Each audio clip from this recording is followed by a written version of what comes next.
Okay, so here's the clock right now, and you can see that the gear has lost its pinion.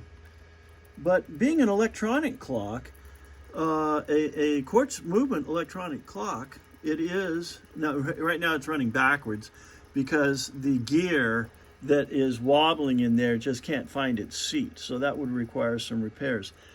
This is actually not the original clock for this vehicle, or somebody else has been into it before, because the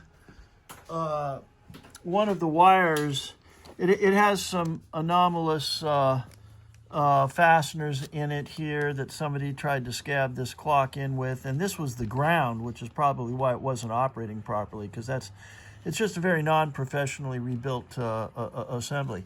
We likely can get into it and see if we can put a new pinion in that gear and get the thing operating properly. I'll give you a call and discuss it in more detail. Thank you.